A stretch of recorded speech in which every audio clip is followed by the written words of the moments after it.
à travers le monde, na nzela ya Facebook, na nzela ya YouTube, pour na bo ba de manière en différé. Tous les lots dimanche, le 15e depuis confinement, puis empêchement et lieu de culte.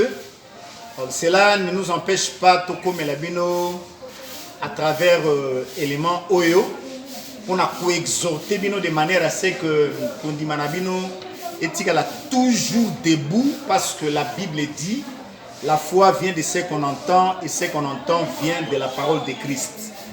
Donc Tobandaki depuis moi Mikoleleki, nous allons parler sur Elohim, les dieux véritables. Nous avions démontré que les dieux que nous servons aujourd'hui, il s'appelle Elohim. Tout le monde tient d'une manière ou d'une autre. Et tout le monde jusqu'à ce que Elohim, qui s'était montré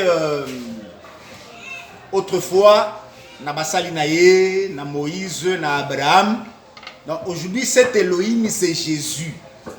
Donc, nous l'avons démontré par plusieurs passages parallèles. C'est pourquoi les lois n'ont avancé. Il y a un des passages autres, dans 1 Samuel au chapitre 2, na verset Nayango, Yami Balepe Lokola. Oh, baso l'accebiso que il n'y a point d'autre Dieu, il n'y a point d'autre rocher si ce n'est Elohim autour Sambelaï.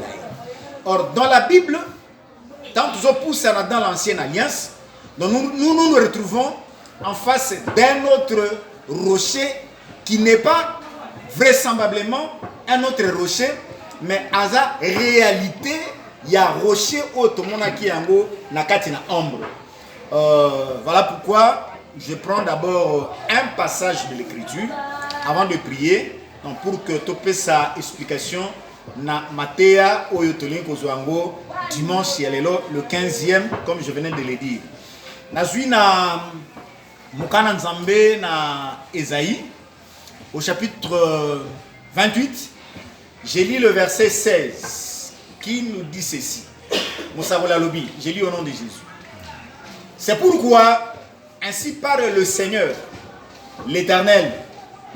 Voici, je mis pour fondement en Sion une pierre éprouvée, une pierre angulaire de prix, solidement posée. Celui qui la prendra pour appui n'aura point hâte de fuir. Je vais prier avant de continuer. Seigneur éternel, notre Dieu, nous te sommes infiniment reconnaissants pour cette grâce que tu viens de nous renouveler ce matin. Nous recommandons la parole que nous voulons écouter entre tes saintes mains. Que le Saint-Esprit prenne la commande de tout. Que le Saint-Esprit utilise ma bouche.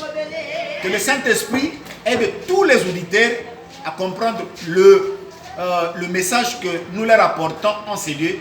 Au nom de Jésus, nous avons ainsi prié. Amen. Zambalola apambola bino. Beto souhaiter bino de très bonnes conditions d'écoute.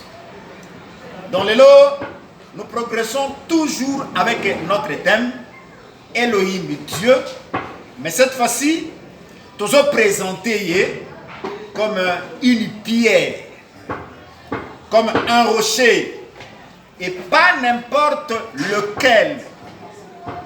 C'est le rocher sur lequel Bisoto Tongani, la pierre sur laquelle est bâtie l'église Oeza Bisika Oyo Basantu Bazomikuta pour la retombe la Nzambe na ba. Donc tant tozo tanga nakati ya mukanda Esaïe Nzambe nde azoloba parce que la parole de Dieu vient par les prophètes. Parce que les prophètes c'est la bouche de Dieu. Mosako les azolo c'est du so eloko moza na motu ya mingi. Alobi yango wana yawa lobi. Tala nazotia moboko na Siona. Ezali moboko oye mekami. Donc moboko est éprouvé. C'est-à-dire dans cette pierre là il n'y a aucun défaut. Une pierre angulaire de prix. Eza libanga ya kotonga mayasuka ya motuya ezali solidement posé. Ali motako pikola libanga wana azate.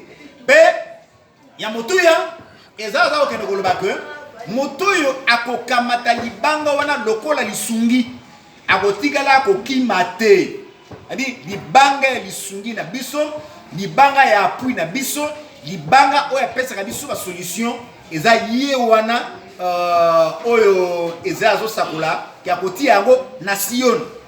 Mais maintenant, tant on a kotala dans la Bible, parce que Esaïe tant azoloba makambo oyo alaye kosakola makambo ekoya na sima na ye.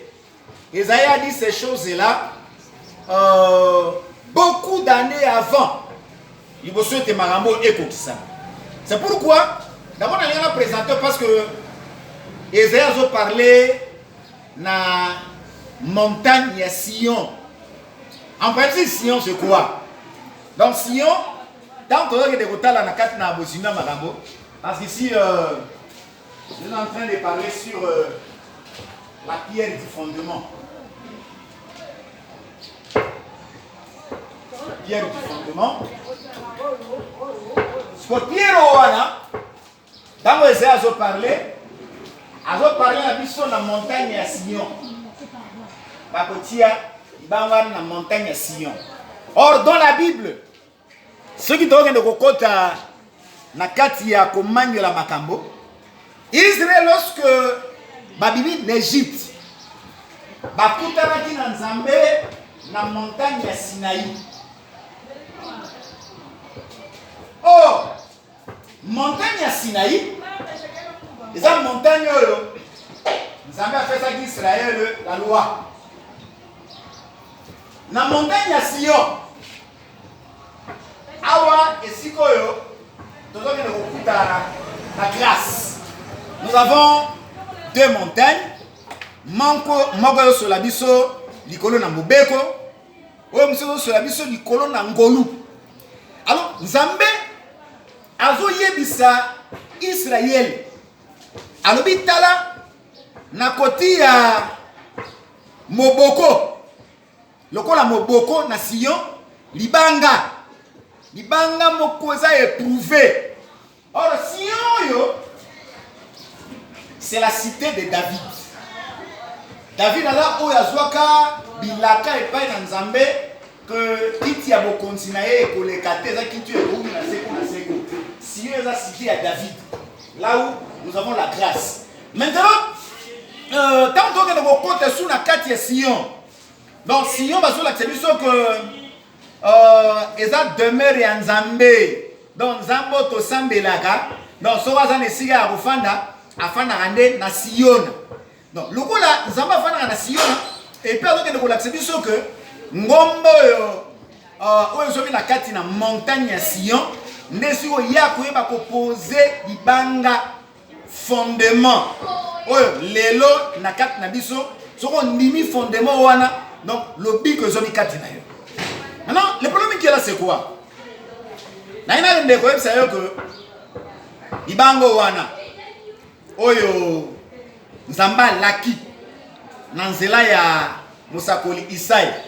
C'est bon, on a bâti ici, on a passé dans le verset moko, même deux versets, dans le candidat psaume. Psaume chapitre 2, dans le verset 6, et puis psaume chapitre 9, dans le verset 12. La Bible a dit quoi? C'est moi qui ai oint mon roi sur Sion, ma montagne sainte. Le bingainde na pakoli. C'est-à-dire ngainde na sopi mafuta likolo na mokonzi na Siona ngomba nanga musantu. C'est pourquoi j'ai parlé na deux montagnes. Il y a la montagne ya Sinaï oyo epesemalaki moto moko te akoki ko approcher.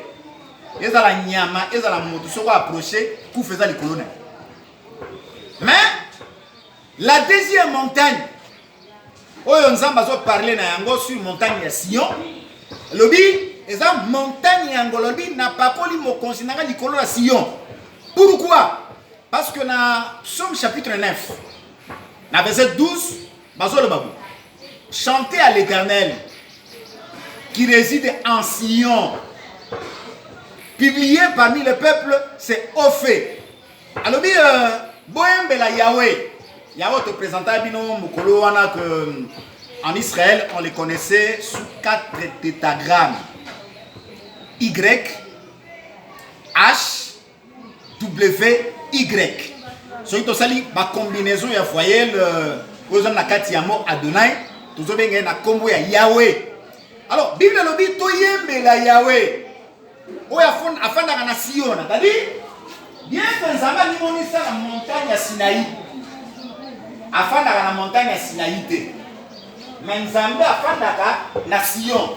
C'est pour dire que lelo pose le bicon, il faut oya et pas na Nzambe na montagne à Sion. Pourquoi? Parce que la montagne à Sion dans une gourou. La Bible dit quoi? La loi est venue par Moïse, mais la grâce et la vérité sont venues par Jésus-Christ. Donc montagne à Sinaï, ils ont représenté biso Mobeko. Où est-il là comme jamais salut na kati ya libota Israël, mais salut et biso na nzela ya Mont Sion, na montagne ya Sion, bisiko tozungu. Donc biso lelo toza ba bénéficier ya grâce ya Nzambe. Sion en d'autres termes, les bisiko bazo benga yango montagne ya Hermon, bisiko mamu ekitaka. Donc pour la lipamboli ya peuple. Alors maintenant, tozo zonga likona libanga. Moi ça la l'impression que na montagne à Sion, ah tout ça la montagne wana, première montagne est montagne à Sinaï. Ah Sinaï il y a la loi, ah Sion il y a la grâce. Alors nous avons dit que n'a posé ah na Sion Dibanga ya motuya. Dibanga oyo ebongi sami. Dibanga zali éprouvé. On a dit que na kati ya libanga wana il n'y a pas de défaut.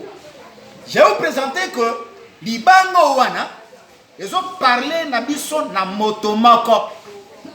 O na nzela na ye biso toza na mpe. Na koti d'abord, on a vu avant la nouvelle alliance. Je prends une référence dans le livre de Zacharie. Zacharie chapitre 3, verset 9. Car voici, pour ce qui est de la pierre que j'ai placée devant Jésus, il y a 7 yeux sur cette pierre. Voici, je graverai moi-même ce